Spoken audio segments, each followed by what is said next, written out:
Baik, saya akan melanjutkan materi yang selanjutnya, yaitu tentang sholat jamak dan qashar. Yang pertama yaitu sholat qashar, artinya sholat yang diringkas bilangannya, baik rokaatnya, seperti 4 menjadi 2. Jadi, ketika kita membahas tentang sholat qashar, maka kita harus mengingat tentang ringkasan. Jadi, sholat qashar ini yaitu sholat yang awalnya 4 rakaat diringkas menjadi 2 rakaat gitu.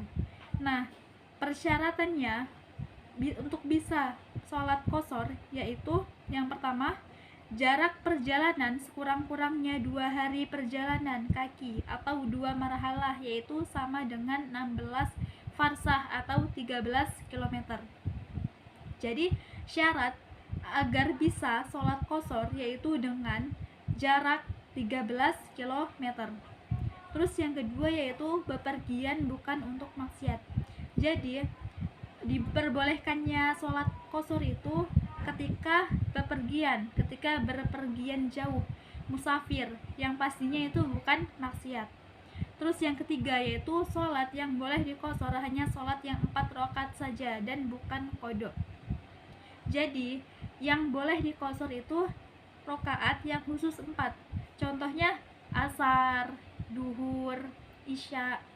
Nah, itu bisa kita qashar, bisa kita ringkas yang awalnya 4 rakaat menjadi 2 rakaat. Dan yang selanjutnya, niat mengqashar pada waktu takbiratul ihram. Jadi, ketika kita ingin sholat qashar, maka kita harus berniat sholat qashar. Nah, selanjutnya yaitu sholat jamak.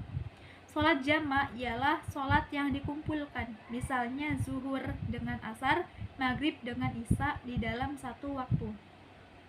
Nah, kalau sholat qashar tadi yaitu meringkas sholat. Nah, kalau jamak itu mengumpulkan yang awalnya zuhur ke asar, yang awalnya maghrib ke isya, atau sebaliknya. Dalam pelaksanaannya ada 2, yaitu yang pertama disebut jamak takdim. Nah, apa sih jamak takdim itu? Jadi jamak takdim itu sholat yang dilakukan di awal waktu. Contoh, kita ingin menjamak sholat maghrib. Jadi kita sholat dulu nih maghrib 3 rakaat, habis itu isya 2 rakaat. Atau contoh, kita ingin sholat takdim di duhur. Jadi kita sholat duhur 2 rakaat, baru dilanjutkan salam, kemudian kita sholat 2 rakaat, dilanjutkan sholat isya. Terus yang kedua, jika dilakukan sebaliknya disebut jamak takhir.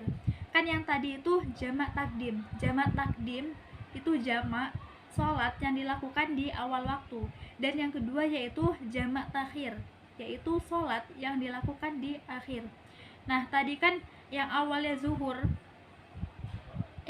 sholat duhur 2 rakaat dan asar yang dilakukan di waktu zuhur. Nah, kalau jamak takhir ini kita sholat isya, kita sholat duhur itu di waktu isya, kita sholat duhur itu di waktu asar gitu. Nah, yang selanjutnya yaitu jamak dan qashar. Musafir yang memenuhi syarat-syarat yang telah disebutkan di atas boleh mengerjakan sholat jamak dan qashar sekaligus, yaitu mengumpulkan sholat dan memendekkannya. Jadi tadi sudah dijelaskan tentang jamak dan sekarang sudah dijelaskan tentang qashar. Lalu sekarang kita akan membahas tentang jamak dan qashar, meringkas dan mengumpulkan. Cara melaksanakannya yang pertama yaitu waktu pelaksanaannya pada waktu zuhur. Pertama, melaksanakan sholat zuhur 2 rakaat dengan niat. Setelah sholat zuhur selesai, yaitu setelah salam, langsung dilanjutkan dengan iqomah. Setelah iqomah langsung melangsungkan sholat asar 2 rakaat. Contoh, kita ingin sholat jamak qashar itu di waktu zuhur. Jadi kita sholat 2 rakaat waktu zuhur. Nah, kemudian kita salam. Habis salam iqomah, habis iqomah langsung dilanjutkan sholat asar 2 rakaat. Sholat asar selesai, maka berarti pelaksanaan sholat qashar jamak takdim. zuhur dengan asar ini pun selesai, dan nanti pada saat sholat asar tiba ia tak perlu melaksanakan sholat asar lagi. Jadi contoh ketika kita sudah jamak qashar pada waktu zuhur, maka ketika azan asar kita tidak sholat lagi, karena sholat itu sudah kita laksanakan di duhur tadi.